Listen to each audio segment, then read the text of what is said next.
Assalamualaikum warahmatullahi wabarakatuh. Selamat datang kembali kawan-kawan di channel YouTube Muara Petang. Dan sebelumnya kami mengucapkan selamat menjalankan ibadah puasa 1443 Hijriah.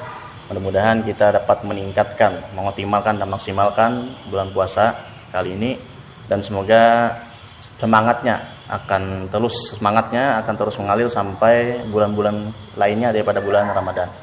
Dan di edisi Ramadan ini kami ada segmen baru, yaitu segmen menakiban, yang mana di sini di depan kami langsung ada kedatangan Al-Mukarram Al-Ustadz Anwar Nuris, di mana beliau adalah salah satu anak berapa bro? Anak ketiga yang akan kita manakibkan salah satu tokoh ulama dan juga tokoh politik dulu sebelumnya, yaitu Kiai Haji Muhammad Kasful Anwar dan kita bin Ahmad. Kita tidak akan berlama-lama lagi masalah open ini, kita akan menakibkan, mudah-mudahan kita mendapatkan ibrahnya, mendapatkan rahmatnya.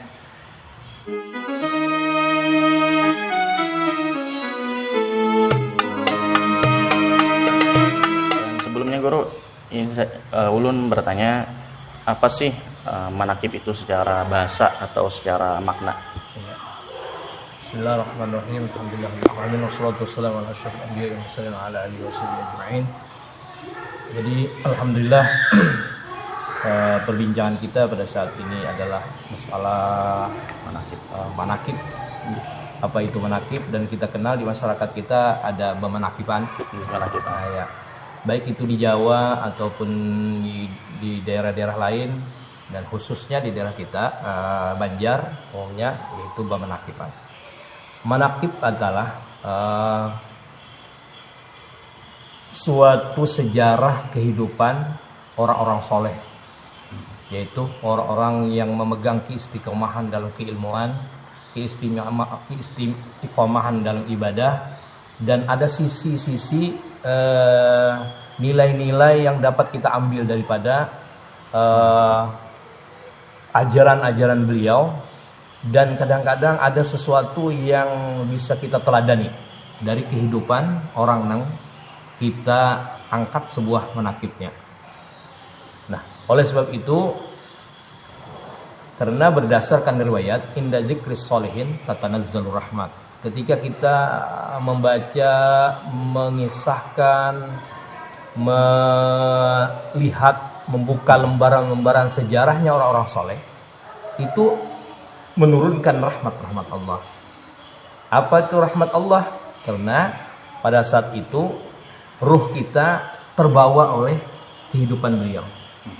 Lalu karena ruh kita yang terbawa, sedangkan kita ini ada mempunyai sudah jaga gitu pancaran atau nur iman, dengan kita membaca atau mendengar kisah-kisah para kesolehan beliau, amal ibadah beliau, dan ada salah satu yang disebut dengan fadilah yang Allah berikan kepada beliau, yang disebut dengan karamat atau kemuliaan-kemuliaan yang Allah berikan kepada seorang solihin tersebut, sehingga cahaya itu menyetrum ke dalam cahaya kita.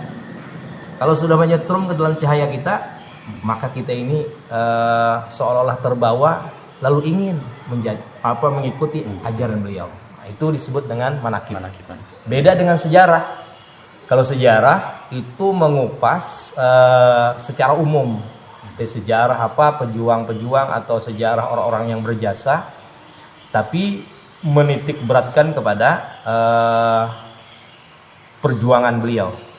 Nah, kalau manakib di sana yang diungkap bukan seluruhnya, tetapi ada nilai-nilai ajaran-ajaran beliau, peninggalan-peninggalan beliau yang bisa kita contoh dan kita amalkan. Nah, baik itu amal-amal beliau. Nah, ini dia beda di antara manakib dan sejarah. Sehingga kita dikenal dengan manakib. Manakib itu atau sirah. Sirah beda lagi. Manakib sejarah, sirah. Kalau sirah ini sejarah, tetapi perjalanan kadang digolongkan kepada para nabi-nabi Allah. Sehingga sirah nabawiyah atau sirah kenabian. Jadi beda dengan manakib. Nah, itu diantaranya pengertian kita manakib. Dan alhamdulillah kawan-kawan, kita hari ini yang pertama adalah menakibkan tentang Kiai Haji Hasbul Anwar.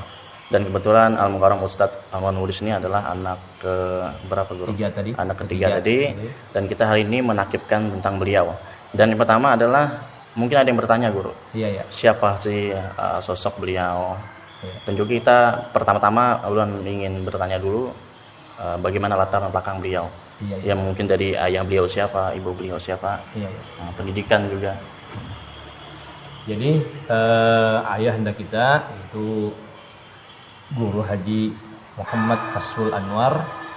Beliau lahir di daerah Bapinang. Dikenal dengan Bapinang dulunya sebelum ada pembagian. Beliau lahir di Bapinang, tapi sekitar waktu kecil sedikit, masa kecil beliau di Begendang, Huluk. Daerah Bendang itu beliau pernah tinggal di sana, dan tokoh-tokoh yang di Begendang, kalau melihat dari catatan beliau, dari kisah-kisah beliau dan kisah-kisah orang-orang tua yang ada di kita di Begendang yang kita ketemui dan kita dapati bahwa beliau ini di antara anak-anak sebaya beliau di waktu masih halus atau kecil, sekitar SR itu, masa sekolah SD ya kita ya ini itu menonjol, kelihatan akhlak beliau kelihatan luar biasa terhadap orang tua, dan ada semangat untuk mendengarkan kisah-kisah ataupun ajaran-ajaran dari orang-orang tua. Akhirnya sepakatlah diantaranya setelah beliau lulus sekolah dasar, sepakat orang-orang tua-tua yang ada di Bagendang itu mengusulkan bahwa beliau ini harusnya diberangkatkan ke Martapura untuk sekolah agama. Itu diantaranya. Setelah itu ayah beliau Ahmad Nur, abah beliau adalah seorang pelayar dan veteran kita di zaman Belanda. Beliau memiliki abah beliau bersama almarhum tokoh Samuda, yaitu almarhum Haji Ridwan, ada julak Haji Ridwan, itu belayar dengan kapal Bintang Pajar namanya. Kalau di zaman Belanda disebut dengan Bintang Pajar. Itu belayar ke negeri Surabaya, Buleleng, dan pernah membawa pejuang-pejuang. Di antaranya pejuang-pejuang kita yang ada di daerah Bapinang dan Sampit. Untuk apa? Di saat pengibaran bendera pertama. Jadi pengibaran bendera pertama, para pemuda-pemuda yang di Samuda dan Sampit itu berangkat dengan kapal Bintang Pajar. Nah, kapal siapa? Itu kapalnya almarhum kakek kami itu Ahmad Nur. Dan pernah juga kisah abah dulu, di saat beliau masih muda, masih muda, artinya baru beberapa bulan perkawinan, masih masa bulan madu, dibawa oleh abah beliau ke belayar ke Pulau Jawa. Dan pada saat itu ditembak oleh tentara Belanda, dirajia kapal ini karena dicurigai telah membawa pejuang-pejuang. Itu di antaranya. Nah, ini dari latar belakang beliau. Setelah itu ringkasnya beliau berangkat ke Martapura.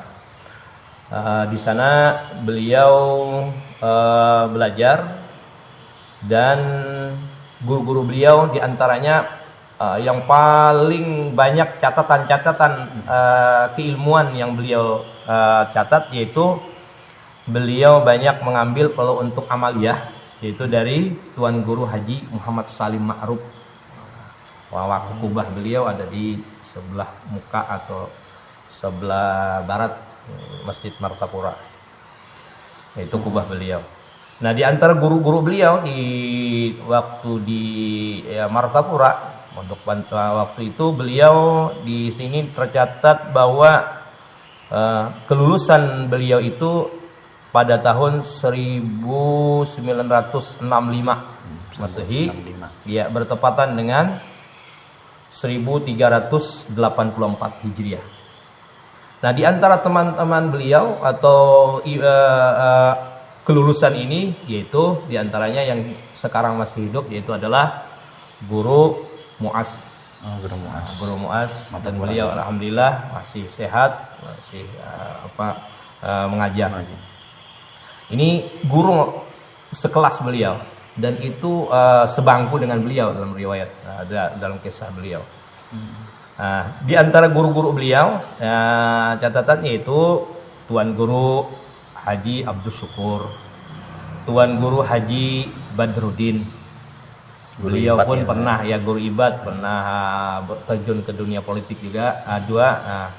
Lalu Guru Haji Muhammad Salim Ma'ruf. Setelah itu diantaranya lagi Guru Haji Anang Sya'rani, yang dikenal dengan beliau adalah muhaddis, ahli hadis. Tuan Guru Haji Husin Qadri, Tuan Guru Haji Muhammad Jahri, dan Tuan Guru Ramli. Dan terakhir dalam foto-foto beliau suatu kenangan perpisahan, yaitu Guru Haji Zainal Ilmi. Ini diantara foto yang ada di dalam kelulusan beliau. Guru Zainal Ilmi yang fotonya ini lain, bukan? Nah, itu masih di atasnya. Lagi beliau. Nah, di antara itu guru beliau, dan pernah beliau ini sekelas dengan guru sekumpul. Kenapa? Karena guru sekumpul ini sebenarnya dulu belajar, tapi oleh paman beliau, yang mengasuh beliau dan menjadi pengasuh dan pendidik dan sebagai mursid, guru mursidin dikenal, yaitu Guru Salman. Ini karena menaikkan beliau, jadi akhirnya terdapat dengan beliau dalam kelas kalau tidak salah kelas 2. Nah, itu diantaranya. Dan beliau pulang guru Abah, yaitu Guru Haji Kasbul Anwar. Beliau mulazamah, dalam cerita beliau bahwa mulazamah dengan Guru Salman Wali. Menurut riwayat beliau berkisah, beliau ini menunggukan mandi. Kalaunya Guru Salman Wali ini mandi, itu bisa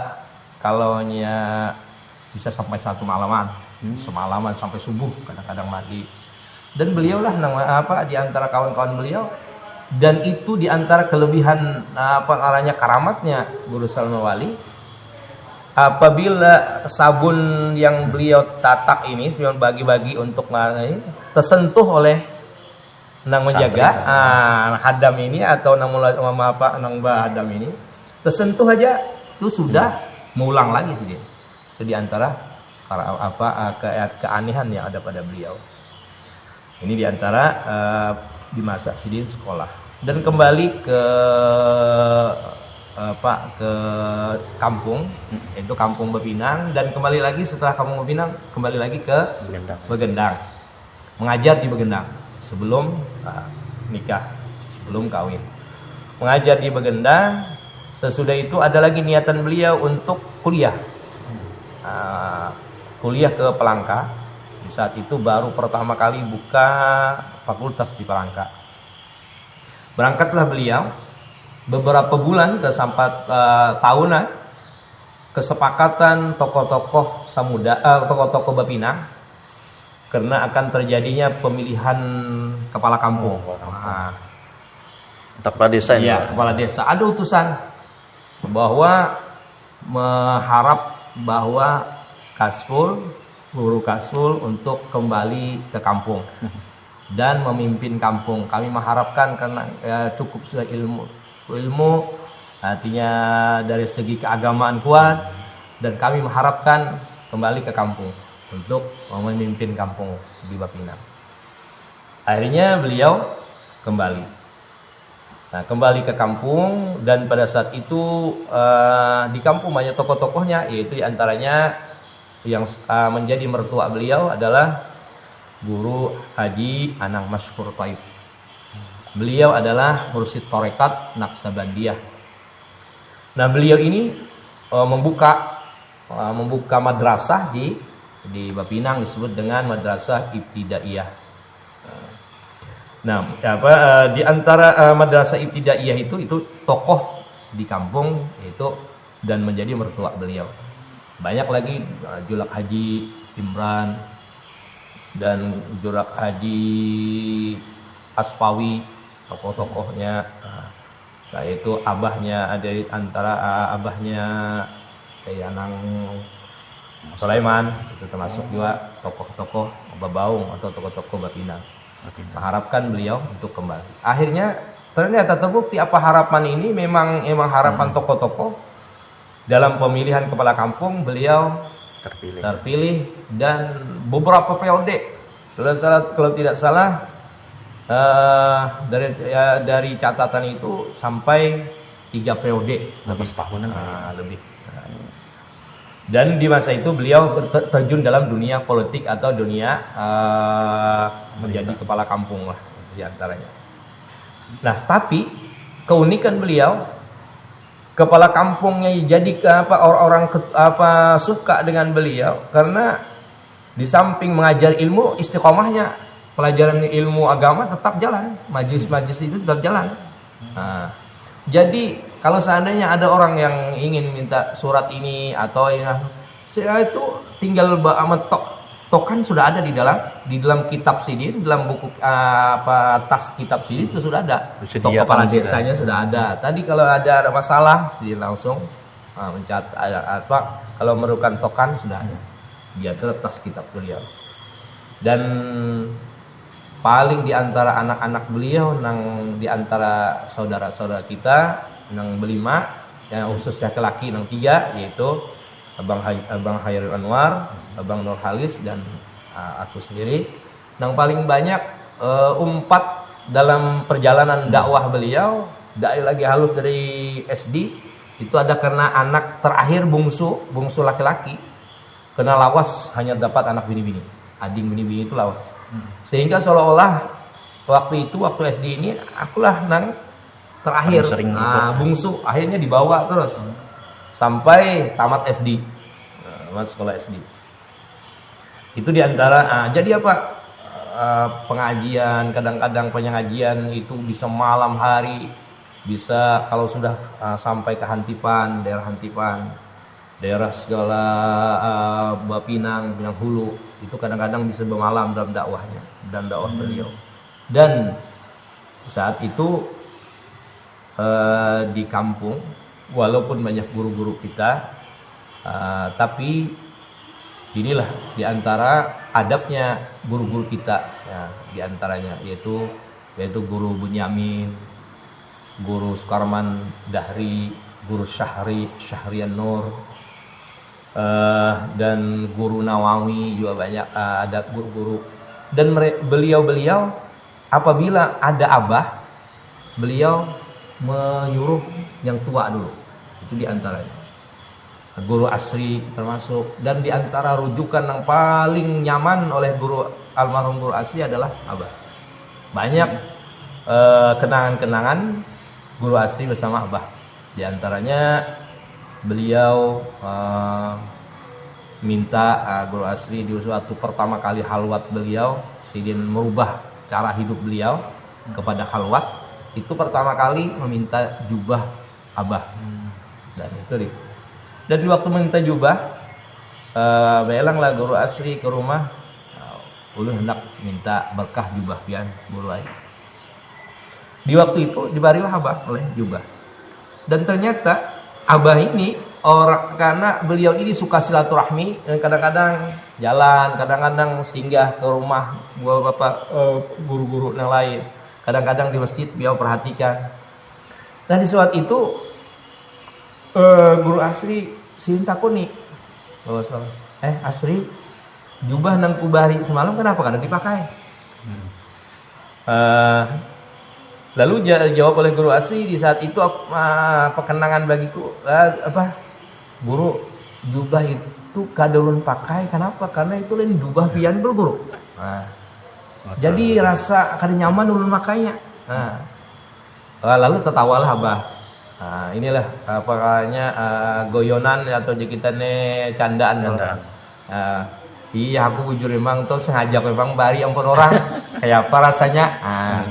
Mungkin tahu ikan pastilah. Nah kena nih ambil lagi jubah satunya langan bujur. Maka itu adalah jubah riwayatnya adalah jubah orang meninggal dimandikan. Sudah itu keluarganya menyedekahkan jubah tadi, jubah apa gamis tuh. Lalu kujulung berikan lagi. Ya guru aja kalau nyaman kadang pakai itu. Nah, itulah diantaranya. Dan banyak curhat-curhatnya, keluhan-keluhan dari di saat ada masalah. Guru Asri, almarhum Guru Asri, Belang, Guru Abah itu pinjam kitab. Di waktu itu rumah beliau terbakar. Habislah semua kitabnya Guru Asri ini habis semua. Dan di waktu itu 93 kalau nggak salah 93. Di waktu itu Abah ini belang kepada Guru Sekumpul, Guru Jaini Gani. Di waktu belang dalam ngobrolan itu Guru Asri di antara pandernya Guru Sekumpul Aspul kayak apa kabar Asri, kesian lah Asri lah begitu aja. Tinggi guru itu aja Abah nih. Kaduani jawab takon kenapa kesian-kesiannya. Sekali bulik ke sini sampai bulik mulai sakumpul sampai ke sini mendengar kabar udah semudah mendengar kabar rumah Guru Asri gusang, kebakar habis semua kitab-kitab sidin. Oh ini kan nih Guru Sekumpul memadahkan kesian Asri lah di sini gitu. Inilah mungkin rahasianya. Jadi apa kabar Gus Enggi bagus ya guru ulun tulak tadi aja. Nah, sampaikannya salam kula dua Bunyamin, dua Asri sampaikan salamku di antara pandir Guru Sekumpul.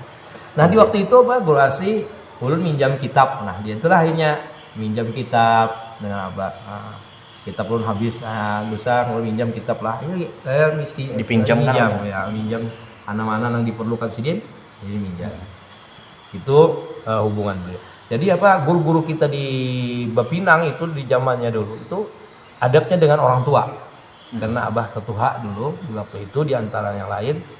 Hingga kadang-kadang masalah ataupun tausiah ini menunjuk kepada Abah dulu itu di antaranya. Dan ada rujukan-rujukan kalau ada masalah maka beliau konsultasinya kepada Abah. Tadi guru masalah yang madrasah Ibtidaiyah masih ada kira-kira sampai sekarang? Masih ada. Masih jalan di Bapinang itu masih ada Ibtidaiyah. Setelah beliau kawin dengan mama ini setelah nikah, lalu disuruh oleh mertua beliau dan Abah Kai, beliau memegang cabang torekah banyak. Itu sampai sampit dia tahun 56 kalau tidak salah. Beliau itu sudah membawa membaiat tarekat Naqsabandi ini. Itu siapa? Itu Kiai Anang Maskur Taib tadi. Kai kita. Jadi Kiai Anang Maskur Taib ini menyebarkan zikir tarekat atau membaiat tarekat itu sehingga akhirnya beliau sampai ke Palangka. Nah, di Palangkaraya beliau karena banyak cabang-cabang akhirnya beliau masuk politik di Golkar. Akhirnya terpilih menjadi anggota legislatif dari Partai Golkar di DPRD. Akhirnya beliau ini menitipkan madrasah ini kepada Abah. Dititipkan akhirnya sidin sudah di Palangka karena aktif dan akhirnya menyebarkan bahwa beliau tetap istiqomah sama itulah diantaranya terjun ke politik tapi masalah agama tetap jalan ibadah pengarahnya majelis taklim tetap jalan. Akhirnya berkembang lagi tarekah di Palangkaraya sehingga diteruskan oleh madrasah Ibtidaiyah ini diteruskan oleh Abah. Dan setelah itu Guru Bunyamin sebelumnya beliau pun jadi kepala desa ulang di Bapinang, almarhum Guru Bunyamin. Tadi udah masalah dia kan juga seorang kepala desa dan juga dakwah bersamping antara dakwah dan kepala Iya. desa tadi. Ya. Bisa manajemen waktu. Nah Iya. dulu guru Kiai Haji Kasrul Alwan ini beliau itu dalam pengajaran masalah apa guru? Dan di mana beliau pertama kali dakwahnya tuh? Iya, iya. Ya. Jadi beliau di antaranya yaitu di madrasah ibtidaiyah tadi. Setelah itu, setelah beliau menjadi kepala desa, dia jadi kepala desa, akhirnya beliau membuka sebuah aula, kayak aula pertemuan. Aula pertemuan ini beliau memanfaatkan karena kan kadang-kadang aja rapat-rapat desa ini kan rapat-rapat kampung ini kadang-kadang, tapi apa di situ beliau jadwalkan, beliau sendiri yang pengajarnya, pengasuhnya, jadi majelis taklim. Nah, itu di aula desa tersebut atau di aula perkampungan. Di situ di awal itu, di antara yang beliau berikan adalah fikih, fikih ibadah dan karangan. Dan di antara metode beliau bukan membaca kitab akhirnya bulik gitu ada, tapi apa metode beliau, kitab yang beliau baca, yang beliau akan ajarkan, umpamanya masalah istinja atau masalah wudhu, beliau tulis dulu apa yang ada di kitab, beliau tulis dengan tulisan Latin dan tulisan Arab Melayu. Karena orang-orang tua-tua dulu dan tulisannya gak gana-gana, supaya apa? Supaya orang tua itu kalau membacanya. Nah itu di antara bab-bab pentingnya, rukun-rukunnya, atau kalau seandainya wudhu berarti rukun wudhunya, pembatal wudhunya, niat wudhunya, ditulis dulu selembar. Karena sekali pertemuan dibagikan beliau. Dan beliau kalau dulu tidak ada fotokopi, stensil kalau tidak salah. Nah itu ada alat kayak ini langsung bahan ini. Nah, bersuruh, iya stensil kalau tidak salah, itu lagi halus aja. Itu hurufnya pun ada cintanya langsung. Jadi apa? Beliau sebelum pengajian itu mencetak dulu sendiri seorang. Ini diantaranya. Dan itu masih ada muskipnya aja kita, atau lembaran-lembaran yang pakai stensil itu masih disimpan beliau. Nah itu dicetak beliau, bagikan, sehingga akhirnya si jamaah boleh bisa lagi mentelaah, kada hilang. Kalau kita metode yang lain kan gini, kita bawa kitab baca sudah selesai kan, udah selesai boleh. Kalau beliau ada setiap pertemuan berlanjut, dan orang yang mengikuti pengajian beliau kalau ketinggalan sudah kada dapat lembaran. Nah harusnya mencari lagi kepada kawannya, ulun minta lagi dengan ketinggalan pengajian dia ini adalah anunya lagi lembarannya. Di antaranya.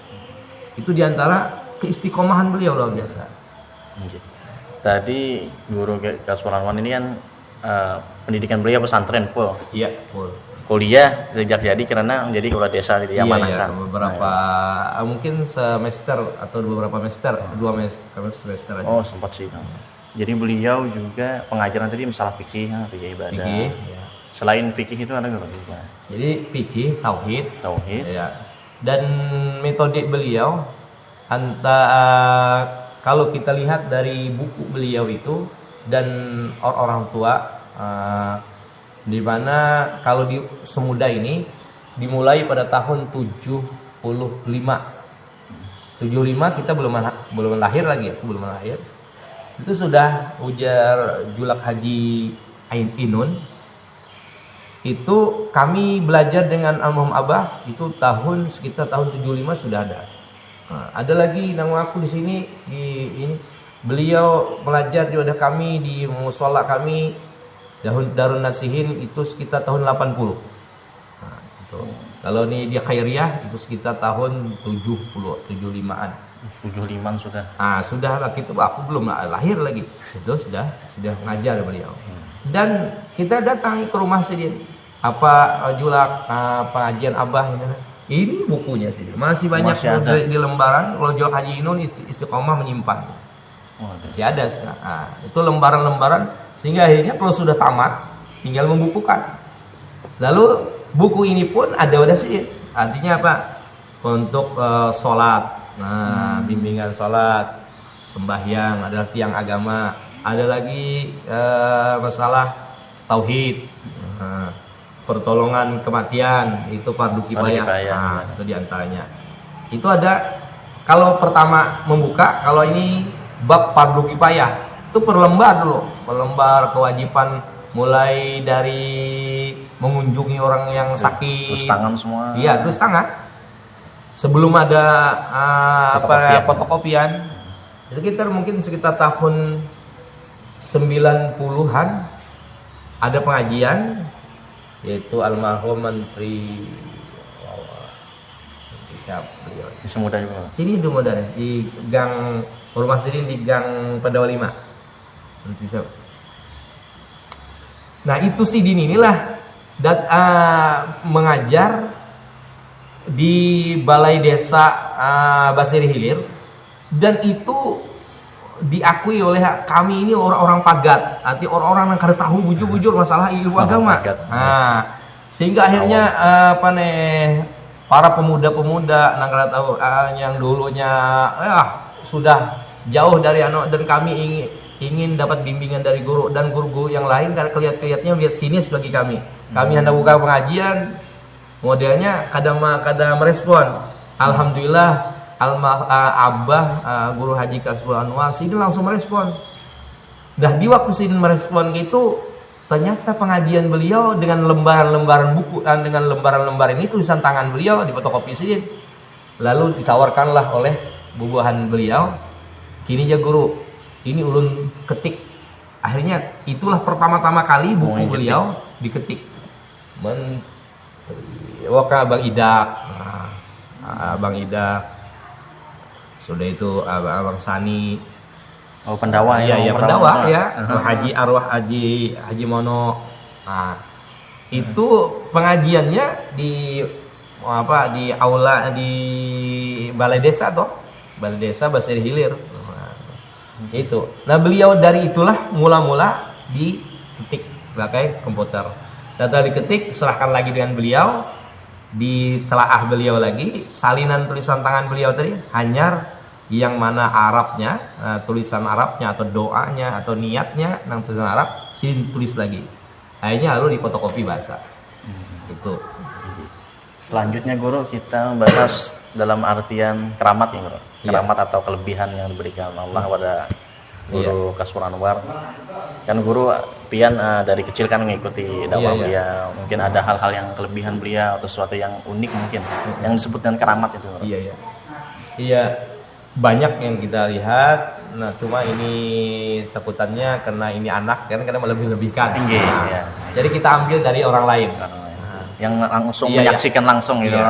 Yang menyaksikan langsung dan kisah dari orang lain ke kita. Nah, jadi itu kan kadang lebih-lebihkan. Kalau kita misalkan melihat langsung, ini kadang-kadang bisa ada salah persepsi. Ini riwayat dari Haji Muntaha Ali Mastur yang di depan Masjid Nurul Islam. Itu beliau bercerita kepada kita, itu diantara keistimewaan Abah Haji Kasbul itu, Guru Haji Kasbul itu, yang aku menyaksikan adalah di saat beliau memandikan mayat orang-orang yang sudah buruk, dan aku menyaksikan dulu.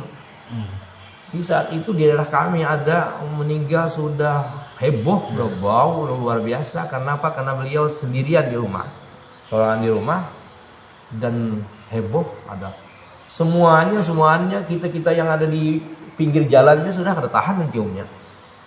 Ternyata beliau yang memandikan, dan beliau seolah-olah muka beliau itu kan kelihatan rupa atau mimik kayak mimik orang yang kebauan, kayak kejijikan atau kebauan itu tidak.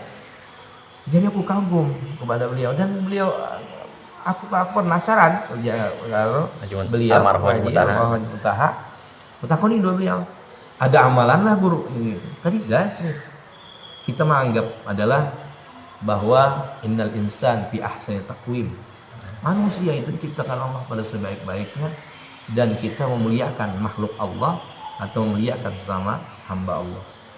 Nah, itu diantaranya. Dan ada beliau lagi bertakon kayak apa, wah guru kalau seandainya kita kan ini kita tahu bahwa orang itu adalah pendosa atau ya dianggaplah orang-orang yang maksiat, Dia kadang-kadang memandikan, artinya kadang menolak dalam memandikan. Beliau kita tahukah? Di antaranya jawaban beliau, tahulah di waktu akhir hayatnya nih mengucap la ilaha illallah. Kalau di akhir hayatnya diterima oleh Allah taubatnya, tahulah kita, karena tahu. Kita bukan memandang etikatnya, latar belakangnya, tapi kita pandang kemanusiaannya, bahwa beliau adalah hamba Allah. Kita tahu asalnya adalah Islam. Nah, itu di antaranya. Itu cerita dari Mahdi Muntaha. Dan ada lagi kelebihan beliau yang diceritakan kisahnya langsung dengan kita juga di Babirah, di desa dia. Itu ada orang ini dikubur beberapa hari sudah, mungkin 10 hari atau seminggu.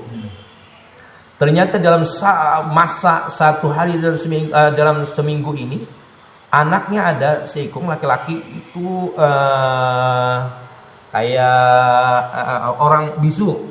Nah, bisa bisu ini hamuk. Jadi kita nih bisa kadang-kadang anak menampar, kadang-kadang anak mendatangi orang yang mengubur itu. Jadi akhirnya bingung masyarakat, kenapa ini? Setelah orang tuanya meninggal, kelakuannya bisa berubah si bisu ini. Bisa emosinya ada. Akhirnya dibawalah kepada Abah. Kita bawa kepada guru Kaspur. Apa ini? Setelah dibawa sana, terjadilah isyarat-isyarat. Paham beliau. Oh, ini kemungkinan abahnya ini salah dalam penguburan. Tahulah orang kamar salah dalam penguburan. Adalah yuk di sana. Kali kita tahu. Ini kalau menurut isyaratnya ini artinya nih terpaling nih abahnya kubur nih. Kalau aku memahaminya. Aku nipang 2 orang nang ngubur, nang tukang kubur, apa bujuk apa nang kayak apa arahnya waktu ngubur, waktu tabla, karena tahunnya kita kada yakin. Kalau gitu aja sidin bongkar kuburannya. Setelah dicoba di mediasinya nih, artinya diisyarat-isyaratkan dibongkar, malah itu himungnya kayak ceria, bisu tadi. Oh, berarti ini bongkarlah.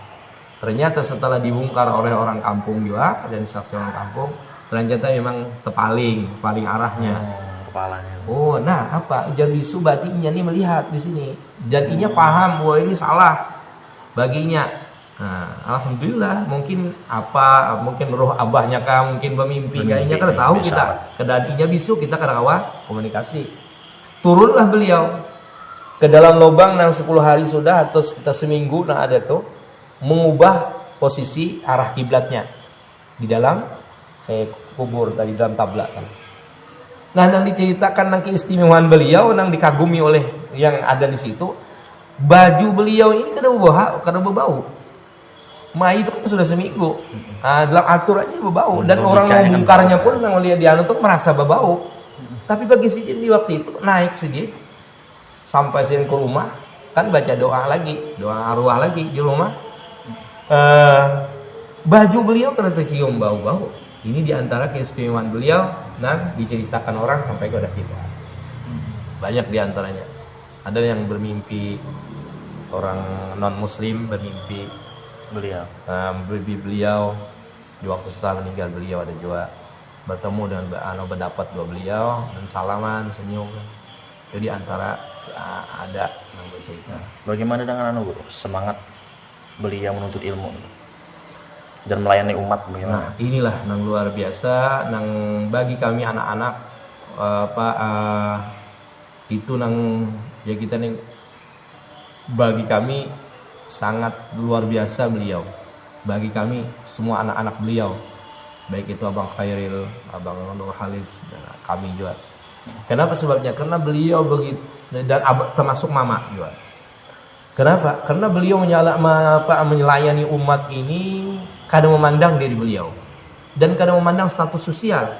Ini yang anunya. Kami melihat walaupun Sidin dalam keadaan sakit, kalau sudah ada di antara umat Rasulullah jadi dianggap Sidin umat Rasulullah yang akan mengharapkan Sidin, beliau berusaha semampunya untuk memenuhi hajat tadi. Itu di antaranya. Dan pernah di antara abang, yaitu kesepakatan kami dengan abang, ini abah sakit, beliau kita perlu istirahat karena dokter kan harus istirahat. Dan beliau itu bengkak batis, kalau kau jalan, nggak ada asam uratnya. Dan waktu itu kita sepakat kalau ada orang yang belang, kita padakan abah sakit dan beliau kadakawa melayak manu tamu itu namanya menerima tamu. Akhirnya di waktu ada assalamualaikum, karena yang datang ini macam-macam, ada yang hendak mengambil sidin, ada yang masalah-masalah. Akhirnya di waktu itu ada yang ambil sidin, memang sudah ada jadwal sidin, ya, dan kebetulan di waktu jadwal sidin ini sidin sakit. Nah, ada yang ambil.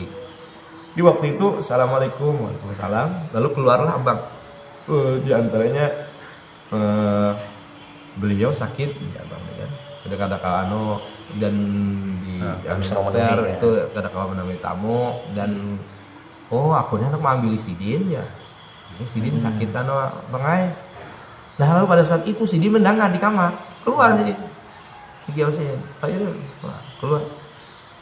Siapa ada orang ambil pian? Kenapa dipadahkan kada kau aja di sini. Akhirnya kami mandaman kan, kita mandam. Bahwa ini labah kaminya. Dan setelah itu suatu saat ditegur memberanikan dirilah di antara abang. Bah pian sakit, terusah lah, apalagi mama kan. Terusah artinya istirahat tuh perlu istirahat. Jawaban Sidin luar biasa dan Sidin ada sedikit sangit kan. Apa jadi Sidin? Aku hendak mati dalam jalan menyapa melayani umat. Nah ini diantara pesan sini. Aku hendak melayani umat Rasulullah. Itu diantara.